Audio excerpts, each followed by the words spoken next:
It's a bucket list on SEN Plus. This morning we're speaking to Gilbert Gardiner. He's a journalist from the Herald Sun. Good morning, Gilbert. Good morning. What a great day. This weekend, it's the first Magic Weekend, as they call it, there in Brisbane for the NRL. It's just a great spectacle. It's almost a fantasy of football. You get down to Suncorp and you can have your pick of the teams. It's almost like a buffet. And things. I've obviously been up to Sydney the last couple of years with Storm being in the grand final, and it's great to see the Storm purple sort of flooding the streets of Sydney. And I'm sure that in Brisbane, obviously, all the teams being there, you'd have all the different colours. It'd be fantastic.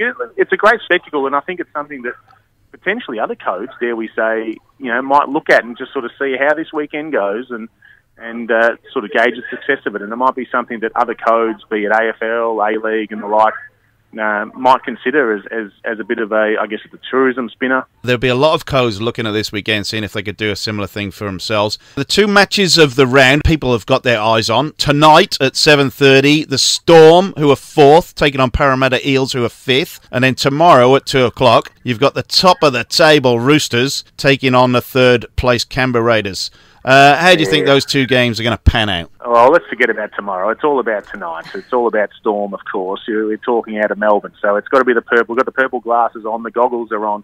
Now, this is a huge game for Storm. I think it could get messy tonight. I'll go out on a limb. I think Craig Bellamy, given his boys a bit of a rocket, obviously last week after the loss, signalled the need for change if people didn't pull up their socks and put their mouth guards in and get going. And he hasn't made any changes as yet.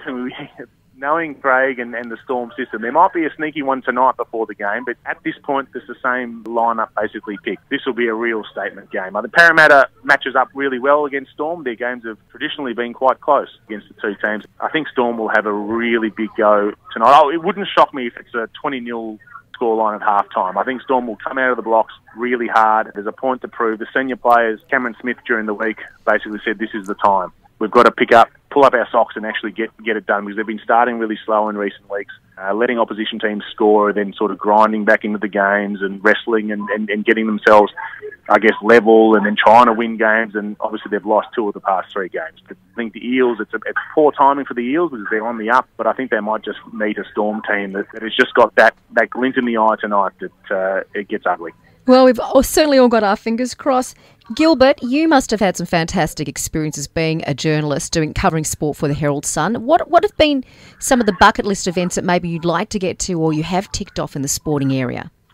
The Super Bowl would be a brilliant thing to do. I have a bit of a tradition with a friend that we take the Monday off every year and go to a pub down here in Melbourne and sort of watch the Super Bowl and get sort of into the Super Bowl fever. So that would be the one that I'd love to tick off one day. But I guess the ones that have already been ticked off, watching Roger Federer beat Rafa Nadal at the Australian Open a couple of years ago. Even though it's in our own backyard, it's a real bucket list game in a sense to see 2 great tennis go head to head.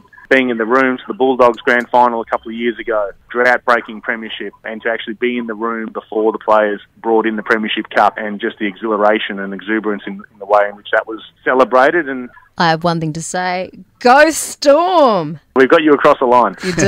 Look, I've got to go for the Melbourne team. Thanks so much for your time chatting about the Melbourne Storm. That's Gilbert Gardiner from the Herald Sun talking about the Magic Weekend on the bucket list.